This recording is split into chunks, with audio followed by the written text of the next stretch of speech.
How do you do? Jen and Cam feel it would be unkind to present this program without a friendly word of warning.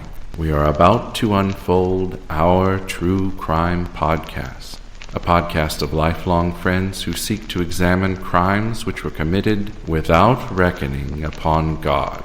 The discussion will be frank, and the subject matter will be of a grim and violent nature. I think it will thrill you. It might even horrify you. So, if there are young children listening, or if you feel unwilling to subject your nerves to such a strain, now is your chance to, well, we've warned you.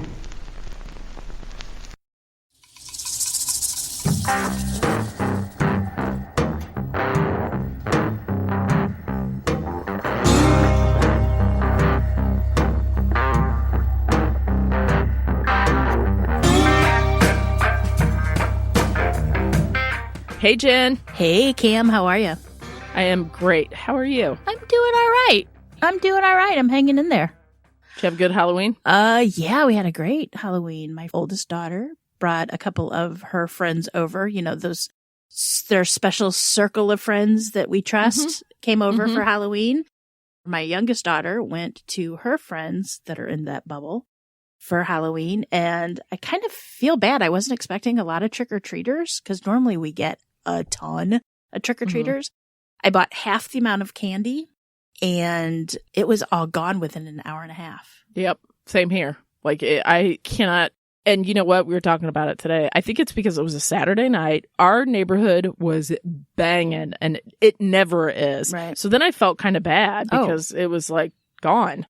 All right, Jen, I hear you got a case for us? All right, we're just going to deep dive in it. Ready? Deep dive. Yep.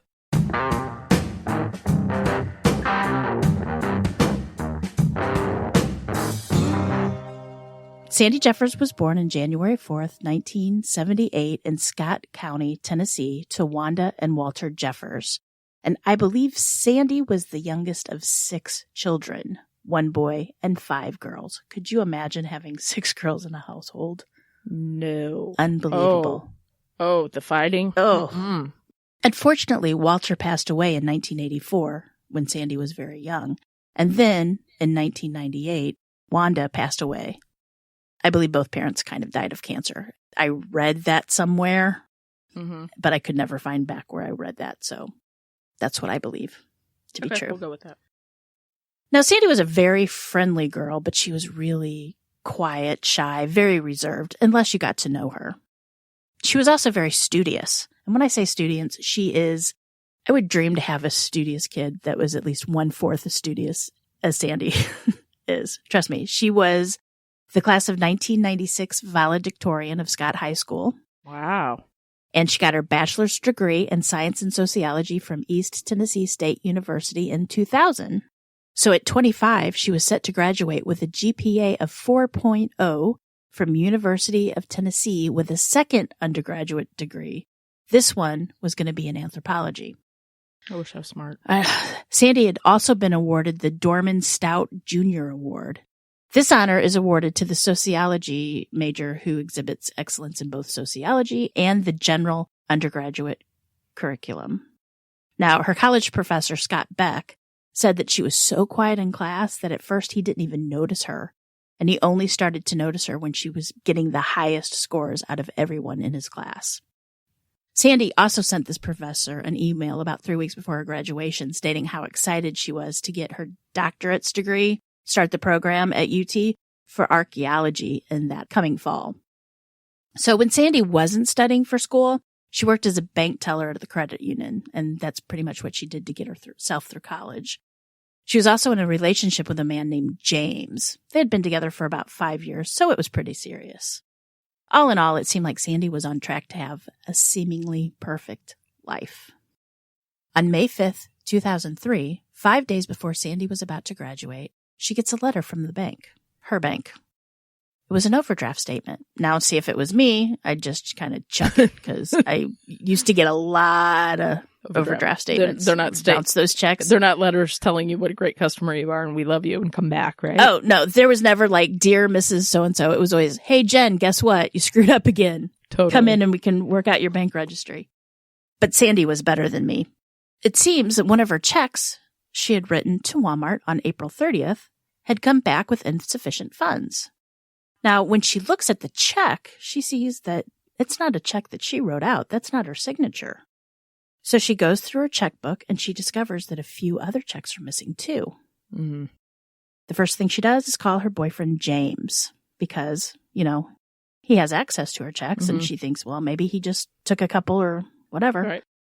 He denies taking the checks. It wasn't him. So she calls the police. When a policeman arrives at Sandy's apartment, Sandy tells him that she lives alone and no one but her boyfriend had access to her place. Sandy comments that maybe someone could have taken her checkbook out of her bag while she was in class. The officer starts looking around her apartment and sees that a latch on her bedroom window has been broken.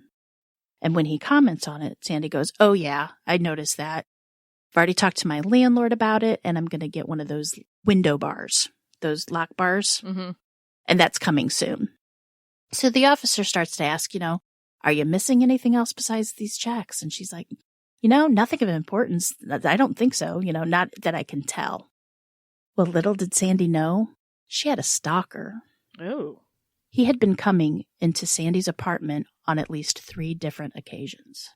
And he was taking little things she didn't realize she was missing. Yeah, it's those little things that go missing, and then you think, did I misplace that again? He took underwear, personal pictures, CDs, and other, brushes.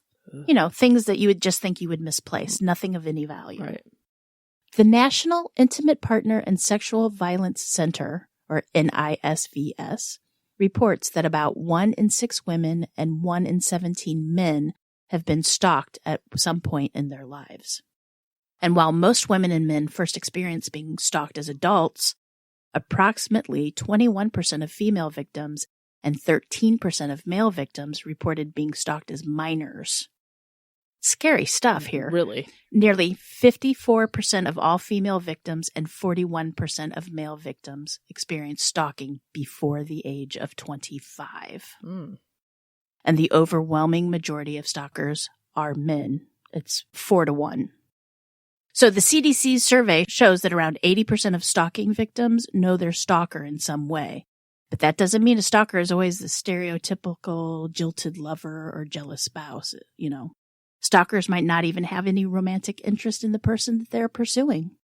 Instead, they see them as a possession to control for their very own, Really? Mm-hmm. Now, psychiatrists have developed several stalker profiles. The first one, the rejected stalker. This person was rejected in a relationship, and they perceive it as an insult. They feel wounded, and they are seeking vindication. The resentful stalker. These are self-righteous, self-pitying people who may threaten, but they are least likely to act upon it. Third is the intimacy-seeking stalker. They believe that they are loved and will be loved by the victim. Often they focus on someone of a higher social status. This person is usually mentally ill or delusional. There's the incompetent. Now, this person is socially backward. He doesn't understand the social rules involved in dating and romance, but he doesn't mean any harm whatsoever. Then lastly, there's the predator.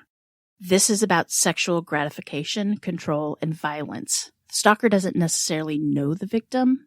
The victim may not know she's being stalked, but a predator plans their attack, rehearses it, and has a lot of sexual fantasies about it. I'm thinking Sandy Stalker was the last one, the predator. I could be wrong because I don't have a degree in psychology. I don't know enough about the story yet, but being that it's on our true crime podcast, I'm going to say the last one as well. Mm-hmm. Back to the case here. At approximately 11:30 on May 6th, 2003, Sandy's neighbor, Herbie Ward, hears what he called a gut-wrenching scream and other calls for help. He ran outside in time to see what he thought was Sandy or someone getting into a 1980s red Dodge Shadow. Then the car backed out quickly from the apartment building's parking lot. So Herbie ran upstairs and knocked on Sandy's door and didn't get an answer. So he phoned the Maryville police. They arrived very quickly. And when they interviewed Herbie, Herbie was the one to give the police a description of the vehicle and told them, quote, "He didn't have no lights on or nothing. I don't know if he had a license plate," end of quote. Another neighbor tells police that they thought they heard screaming a bit earlier, but they couldn't be sure. Police check Sandy's apartment. The door is unlocked and her purse and keys are inside the apartment. They find the door is unlocked and her purse and keys are still inside. And her car is in the parking lot. But there's no sign of Sandy. On Wednesday, Sandy fails to show up for work, which she never does. She's too responsible of a person. Then she fails to show up for her final exam on Thursday. Police now fear that Sandy has been abducted. Police issue a bolo, or be on the lookout, for a red Dodge Shadow. And the media quickly picks it up and everyone starts looking for Sandy. As with any investigation, police quickly start to research Sandy and retrace her steps in the days leading up to her neighbors hearing her scream. They found that on the morning of her disappearance, or abduction, kidnapping, she had taken a final exam. Then that afternoon, she had spoken with her boyfriend on the phone. And then around 9 p.m., she called a friend who lived about an hour and a half away. Now, of course, police immediately think to check out the boyfriend, right? And they do. They talked to James and discovered that he really didn't have anything to do with Sandy being missing. His alibis checked out, everything. He was cleared. When Sandy's friends and family are asked if she had anybody that wanted to do her any harm, nobody could think of anything. I mean, they all commented on what a sweet and caring soul she was and how she wouldn't even kill a spider in her house. She would just take it outside. So police start looking into the only lead they have, the bounced check. They start going through Walmart's security tapes to see if they can find the person that used Sandy's check on April 30th. And sure enough, they see him. A tall, slender, white male, possibly in his late teens or early 20s. He had used Sandy's check to purchase some bike tires, a DVD player, and some camping items. They knew for sure this was the guy because the timestamp on the check was the same timestamp that was on the video. And being the smart police that they are, they run a check on all driver's licenses that have a Dodge Shadow registered to their name. And they find him. 20-year-old Aaron Lee Skeen. He had no criminal record, and he worked at the Lowe's in the same shopping area as the Walmart he wrote Sandy's check. On Friday, May 9th, 2003, police arrested Aaron Skeen as he was pulling into his parents' driveway in his red Dodge Shadow. Police immediately start questioning Aaron in hopes that Sandy is still alive. Aaron starts saying that he was walking past Sandy's apartment one day and he noticed that her window was open. And that, so that piqued his interest and he decided he wanted to take a look inside. It was almost an open invitation for him. Clearly. Yep. Like I said, she felt that he was leaving the window open because she wanted him to be there. So every time the window was open, he kept going back. And that's, of course, when he took all the checks and the personal items. Aaron Skeen goes on to describe what happened the night Sandy went missing. He confessed the whole thing. He said he saw her come home and he just needed a closer look. He wanted to look at her. So he climbed into her room and stood over her bed watching her sleep. That's like one of my scariest things ever. That somebody living inside the walls of your house and somebody staring at you sleeping are nightmares. Just like fuel. Coming in because you're so vulnerable. You're not even awake. So you are like, and you'd wake up and not even realize, is this real? Is it not? It would take you seconds to grasp what was going on. And in that kind of situation, that's forever. Well, as a parent, I've woken up many times during the night by my kids staring at me. Like they get up out of bed and they just come to your side of bed and stare at you. And that scared the hell out of me. I couldn't imagine waking up and seeing someone I didn't know staring at me. It would... Awful. I'd shit my pants. Sorry. Literally shit the bed. I would shit the bed. So after a few minutes of staring at her, I guess Sandy must have had a sense he was there because she opens her eyes and she sees him hovering over her. And then he started to attack her. Now he came prepared. He brought a rape kit with him. He took out the duct tape and he wrapped several layers around Sandy's eyes. And then he used the duct tape to bind her hands behind her back, all the while pretending and telling her that he had had a gun. After Sandy was bound, Aaron Skeen began raping Sandy anally, vaginally, and orally. And once he was finished raping her, it kind of dawned on him that he would be leaving his DNA behind. So he thought for a second, and he turned on either the TV or radio. That's actually in one of the notes, TV or radio. Like the court notes, the lawyer said TV or radio. Yeah. So no one could hear Sandy if she called for help or made a lot of noise. He then walked far to where he parked his car, drove it right up to Sandy's apartment, where he backed it up, right in front of her door. He backed the car up to her door. And he said he wanted it there so there'd be little chance of anyone seeing him leave with her. Ugh. Aaron Skeen then told Maryville police officers that he had taken her to a place in Blount County, Tennessee called Look Rock. Look Rock is located in the scenic Foothills Parkway. It's a natural observation ledge overlooking the Great Smoky Mountain National Park. When police asked if she was still alive, he stated that, well, she was when I left her. Last time I saw her, she was alive. Really? So the last place Skeen claimed to have seen Sandy was when she jumped out of his car on Foothills Parkway. Right now, they're praying that Sandy is still alive. They demand Skeen show them the place where Sandy jumped out of the car. So they drive him down to the Foothills Overlook. Skeen takes police to one of the Foothill Overlook areas and leads them into the woods. He claims that while walking with her, he realized that he left his car door open and goes back to close it. But once he turned his back, Sandy took off running and she escaped. Please tell me she gets away. I would be so happy. Then he points into the direction he claims that she ran off. Oh, no. When investigators walk further, they come to the edge of a cliff. And around 65 feet down, they see the body of Sandy Jeffers. Oh. She still had duct tape wrapped around her eyes, and her hands were still bound behind her back. Sandy never ran. Aaron Skeen pushed her over the cliff. He lied? He lied. What's the point? Like, she's still... Oh, my God, I hate... Never mind. Go ahead. Aaron Skeen was charged with especially aggravated burglary, especially aggravated kidnapping, especially aggravated rape, 3 additional counts of burglary, and homicide. All in all, they got him for like 25 counts. Good. According to autopsy results, Sandy Jeffers suffered bodily injury as a result of anal and vaginal rapes.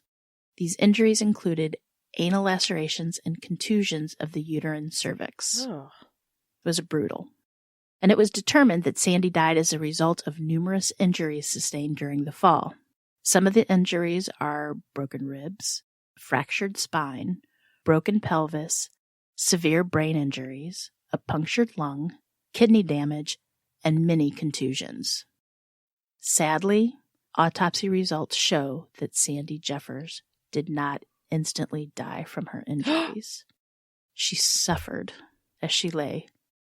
I mean, it's 60 feet, right? That's a lot, but it's also not that much. Like, I do... Correct. You know what I mean? Like, I can see that somebody could survive that for a little bit. But it's heartbreaking. She laid there by herself for I don't know how many hours or days until she passed. While Skeen was in police custody, it was discovered that he had 3 separate websites, all created within 10 months of him raping and murdering Sandy Jeffers. On one of the pages, he wrote, quote, "Why I hate my life." And Skeen tells visitors on the site that ever since he was born, he had had a rough life. He claimed his life was harder than anybody else's. Here's a quote. "I've contemplated suicide many times. How can it get any worse? I can't seem to be happy. Yet I'm not a bad person, and I know I don't deserve this." Well, I kind of beg to differ there, pal. Well, you could have chose. I know a lot of people that are depressed and have had crappy lives that don't murder people. Exactly. One of Skeen's ex-girlfriends said that Skeen would talk to her about his family problems, and her quote is, he had mentioned time and time again about being abused by someone in his family, and he never mentioned who.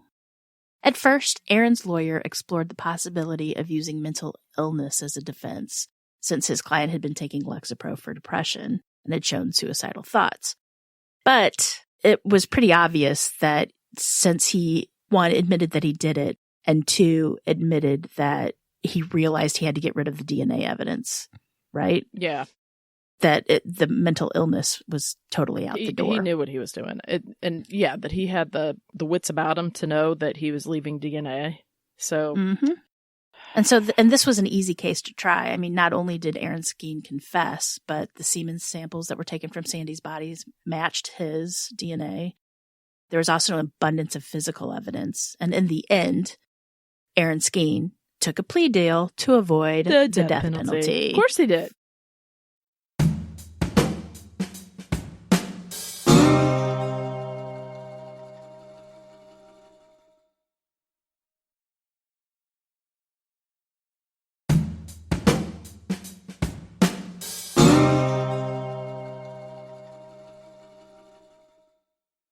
Even though he wouldn't get the death penalty, he still will die in prison. He was given life without parole, plus an extra 124 years to boot. Good.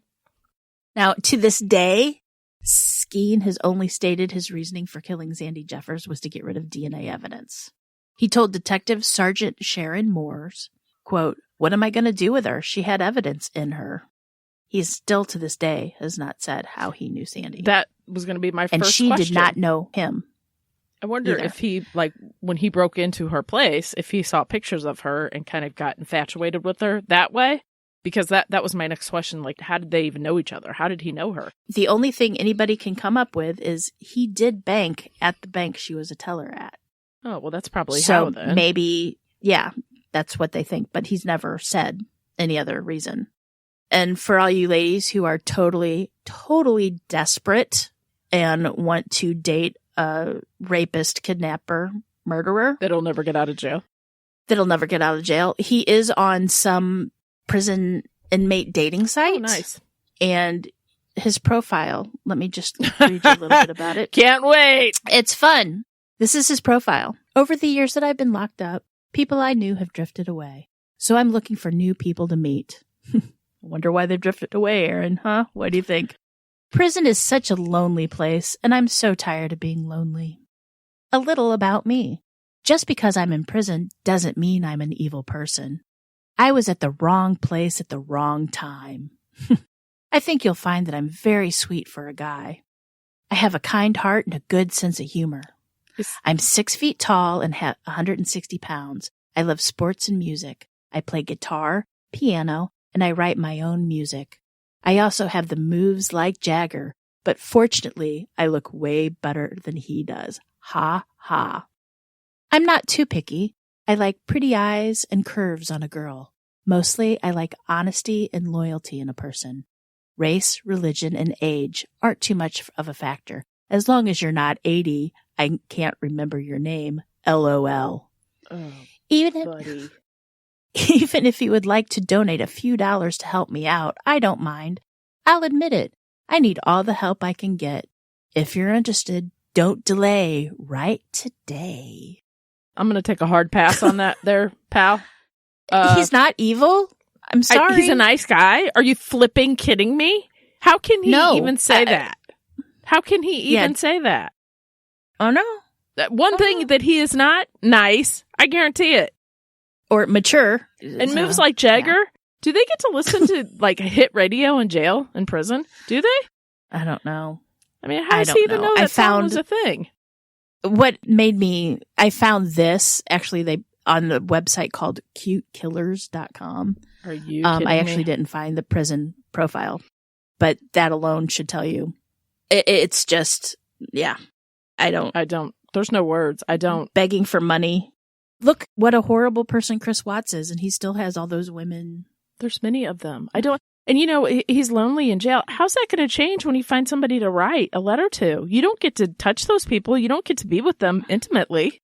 No? I mean, that's part of your deal. You crossed that line. You made your bed, pal.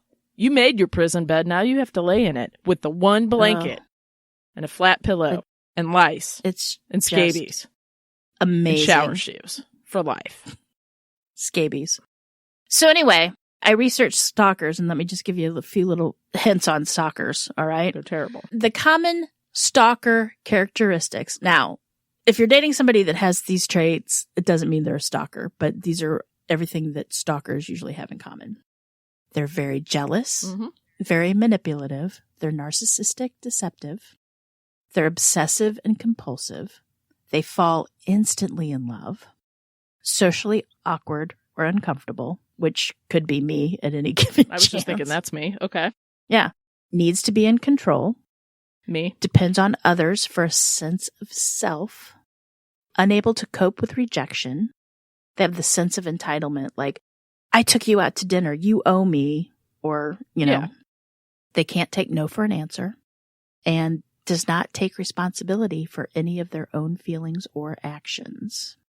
So those are just things that you might want to put in the back of your mind if you're dealing with somebody. If you're dealing with a stalker, it is uncomfortable, but you have to do what you have to do to get out of it. So you have to, and if you don't want a stalker, this is what you have to do. Change your daily routine and habits constantly. And I'm really bad. I'm a creature of habit. Like if I go, I take the same route to the store. You know what I'm saying? Totally. But see, change it up. He's like the worst kind of stalker because she didn't even know she had one. No, do you know what I'm exactly. saying? That, and you can't even protect yourself against that because you don't know that you even have that. Mm-hmm. Yeah. So, I mean, and if you do know, you're supposed to ask the offender to cease all contact. You're supposed to tell them. Yeah, but they don't even get that. They, they don't. They operate on a whole different level mentally. And also, even if you suspect you might have a stalker, tell friends and family and colleagues. Tell people about it. Warn them that you think something's going to happen. Don't forget to invest in security tools like locks and alarms, security cameras. Like there's always some kind of deal on Amazon for the Ring buzzer or a Ring security thing on. Oh, you know what I'm talking about. Yeah, security devices. You put on your doorbell. Yes. Yeah. Yeah. Always. I strongly suggest getting one of those. Those help. I feel much safer now that we have ours. They should sponsor us too. They should. And also make sure you set strong passwords on all your accounts. I don't do that. Well, you need to. I don't. But you're right. And also, one thing, don't be ashamed that this is happening to you. Don't. It happens, and never walk unaccompanied to your car. Ugh. Always have your phone fully charged. That doesn't happen either. Let's be honest. If you're at work all day, that doesn't happen either. But unless you are someplace that doesn't have an electrical outlet, I mean, you can get things charged. Whatever you do, don't ignore the issue. Don't pretend it's not happening. Well, people, of course, you think that that's never going to happen to you, right? But then, like that poor Sandy, she didn't even know she had one. So it's like you can't even. Like, why did he pick her? He must have literally gotten to her house, saw a picture of her, and like in his head played that whole thing out. Because to me, he's a stalker, but I think first and foremost, he's a rapist. And so his part of his rape MO was finding somebody, stalking them, then raping them. But I think more like even, you know what I'm saying? Like I think. Right. Well, I think it's true that he saw her at the bank and he probably did everything he could to make sure that he would get her as his teller. And he developed a little fantasy thing in his head. Yeah, totally. And easy to get her name because, why they still do that, but they put the nameplates up. I hate that. People. I hate that. It's I hate having your ridiculous. name out there. You shouldn't do that. It should not happen in this day and age. And it's because it's so easy to track down people. It's so easy to find people. You and I have both worked in retail. And I can't imagine having your name on a name tag now in this world with social media and everything. But you and I both worked in retail. And it would always scare me when a customer would come up and say, "Hey, Camille." And just in that weird voice, and it would throw you because it's like, you don't know me. Like, what are you doing? I don't know. And it was, I saw your name tag. Well, I don't like that. That was way before the internet and computers. And I can't imagine. Oh, at the bookstore, I had somebody call and ask for me And then it was somebody that I had talked to earlier that day that I helped them with something, and I didn't even remember who it was. Mm-hmm. Hey, remember you helped me find To Kill a Mockingbird or whatever. I mean, that... No. And most people are normal. Most people are healthy mentally. It's true. But, you know me. You know I'm a chicken. And you know that... You just don't know. Yeah, exactly. You and don't. And I know other podcasts have said this, but you don't have to be nice anymore. I mean, there's being socially nice. You know, like you have to get along, but you don't have to be overly nice. If you don't like who you're speaking with, you don't have to talk to them. Yeah. Well, you just never know. You never know. But if you are in trouble, there's a national hotline it's one called Victims Connect, and it's 1-855-4-VICTIM or 1-855-484-2846. There's also the National Domestic Violence Hotline, which is 1-800-799-7233. And also the National Sexual Assault Hotline, which is 1-800-656-HOPE, which is 1-800-656-4673. Unfortunately, I didn't look up anything for our international folks, but hopefully I'll be able to find something and put it on the show notes when this gets published. Well, I would think probably each country has their own kind of thing, so right, it would be, according to them. Well, it's just frightening, heartbreaking, and awful. It is, and that's like the things you never see coming. Like, no. I mean, as this poor girl was only 25, and she was just at the point where her life was about to explode, and just because some man. You were going to say something else. Because he I just don't get it. I don't get it either. I mean, I've been obsessed with people before, but we've all driven by people's houses, but not in a violent tendency fantasy. But I would never. You had fantasies that he was going to bring you roses and pizza and say, "Hey, let's go out." That's different, And I'm sure there's mental illness to play into all this. I'm sure, but I just can't even get into thoughts what I need to say. I got you. I understand. All right, Jen. So, here you go. Here's a little story for you. I had an incident when I was much, much younger, but you and I were still friends. And I was dating somebody, and he was always a little bizarre, which is okay. I like bizarre. Odd is good. Yes. Odd is... I like that. Yeah. I broke up with him, and he did not take it too well, so he started doing strange things. And this was before the internet and all that, of course, but he would... Thank God. He would... And I'm not even quite sure how he did this. He was going to a university, and he got on the university phone. So the phone call would call me, and it said the university name. Well, I knew that he went there. So I would answer because I was like, hello. And then I would hear nothing. And then on the other end, I would hear a lady say, hello. And he was calling me and then calling his mom and then putting us both on the same phone to where we're both going, hello, hello, whatever. And so when he called me and he's like, I just got a disturbing phone call from my mom. She says you keep calling her. And I went crazy. I mean, I went apeshit, frankly, and that's part of the tormenting, I guess, that you start to think you're crazy. And so it escalated from there. And yeah. Oh, yeah. I remember you called me once. I made you call the police. And I brought my upstairs neighbor with me. And the police wouldn't let the upstairs neighbor, being the man, anywhere close to you because they knew your situation. He would call me too, and he would play creepy music.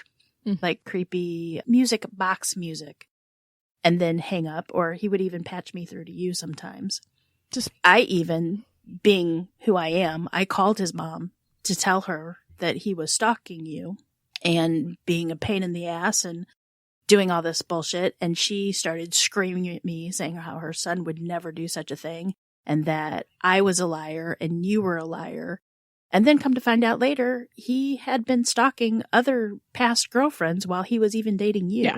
So leopard doesn't change his spots. Let's put it that way. But that was, that was hard to get over. And it was hard to meet other people after that. And I'm still that way. Like the minute I meet somebody, and it can be just a friend, but if there's some little inkling of, I don't know, just a behavior thing, I'm like, nope, we can't be friends.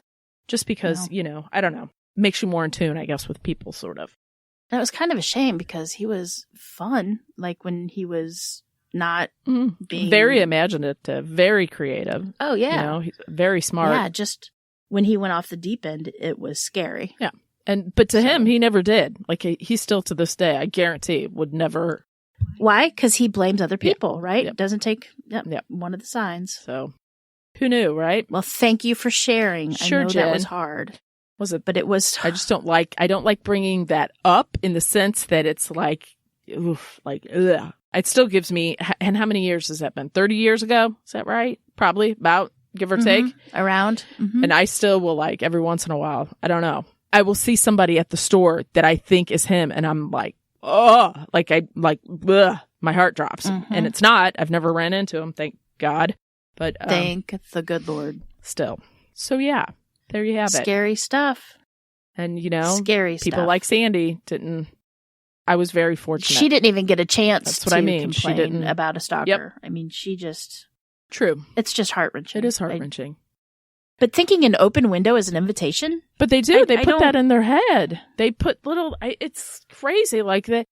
You wrote me the cease and desist letter on yellow paper, and you know that I'm... Right? Like, it's just stupid things that they make up in their head. So that was a good story, Jen. It's very sad, and I really like that you gave people some references. That's not right. Phone numbers to reach out to. In case. Not reference. What would you call that? I can't even think. See, I can't think either. We got the dumbs today. We do have the dumbs. Anyway, I appreciate that. And Dumb and Dumber. Yeah. I get to be dumb. All right, Jen, do we have any promos this week? Yeah, we do have a promo. This week, it's from our friend Lindsay at the podcast Stolen From Me. Good. Check her out. Good to know. I'll check it out. But not in a stalking way. No, Don't do it as a stalking way. Until then, Jen, and this never had more relevance than I think we need to change our tagline. Remember, lock your doors. And your windows. There you go. And until later, bye-bye. Love ya.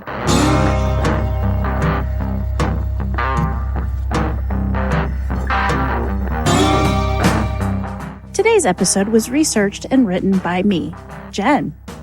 For more information about this episode, as well as all other sources, please check out our show notes or the podcast website at ourtruecrimepodcast.com. Our True Crime Podcast is developed and created by the hosts, Jen and Cam.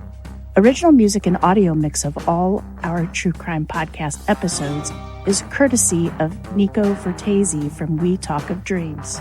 You can reach Nico at wetalkofdreams.com.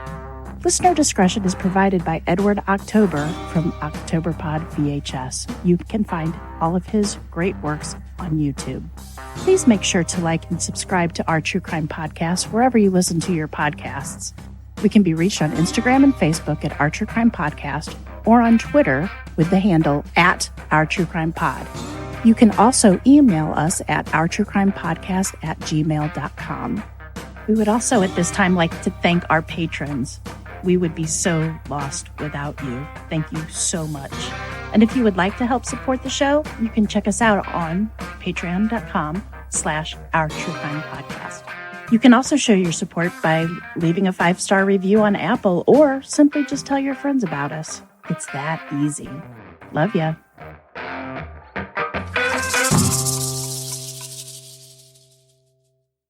All right, Jen, I hear you got a case for us. Do I? Wait, is it my turn? I thought you were doing it. Oh, you want me to do mine first? I don't care. No. Oh, because usually we go you, me, you, me, you, me. That was sarcasm. Oh, I didn't catch it. I'm tired. Yeah. So we also had daylight savings time. Is it saving? And this is my favorite daylight savings time. Gain an hour. So to me, yeah. It used to always happen around my birthday, which it still kind of does, but it used to be closer to my birthday. And I would think that was the Mother Nature's way of giving me a birthday present. An extra hour of sleep. Oh, Lord. Okay, girl. All right. Okay, you'll take it away? On May 5th, 2003, 5 days before Fanny. That's not her name. What's her name? Sandy. Sandy. Not Fanny. Fanny means like Sandy Squirrel. Fanny means a totally different thing in the UK. When we go to the UK, we're going to have to watch our fannies. No. Mm-hmm.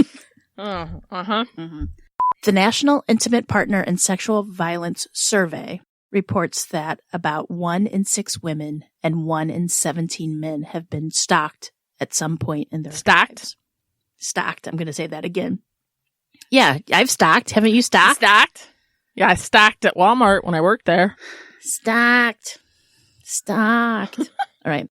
And that scared the hell out of me. I couldn't imagine waking up and seeing someone I didn't know staring at me. It would... Awful. I'd shit my pants. Sorry. Literally shit the bed. I would shit the bed. Sorry, people. I don't mean to. Well, I did. But I would. I'm just being honest here. A little segue. Have you ever had one of those dreams? What is it? The paralysis dream? Mm-hmm. You know? Well, yep. In St. Louis, you're going to know this. We had the Southside rapist, and this was going on, and I lived with my mom right smack dab in the middle of this. And this one night, our air conditioner went out. It was like in the late summer. It was so brutally hot. You had to have a window open. This house was built in 1949. So brick, 4 sides. I mean, it could hold air conditioning and heat like nobody's business. And I was sound asleep, and I had the window cracked, but I was a big chicken, because I still am. And I had a paralysis dream that a guy broke into the window with a brown mask over his face, and it was so real, and I could not wake up. Aaron Skeen told Maryville police officers that he had taken her to a place in Blount. Is it B-L-O-U-N-T? Blunt. Like Roy Blunt. Is it? Roy Blunt. Is that how you spell it? Yep, that's how he spells it. Okay. Then that's what I'm going to use. And I'm sure somebody's going to tell me that I'm saying it wrong, because that's what everybody loves to do. But that's okay. I know I pronounce things wrong, and I know I'm not perfect. But you try. And that's what counts. It's part of my charm. There's common characteristics in a stalker. Stalker. They like to put things up on shelves. Common. I was like, really? Oh, Lord. Okay. Welcome to my true crime podcast, Stolen From Me. Every week we will cover a different case, from the notorious Ian Huntley to the gruesome Ed Gain. You can follow me for more episodes and news on my Twitter page at Stolen From Me Pod. I got into true crime from an early age. I was around 8 years old at the time, and at school we had to write to someone famous. Everybody decided to write to the Queen, but I didn't want to do that, so I decided I was going to write to the Cray twins. This didn't go down well, but it did escalate in my fascination of true crime. Thank you for being a part of my podcast. Please leave a 5-star review, like and subscribe, and see you in the next episode.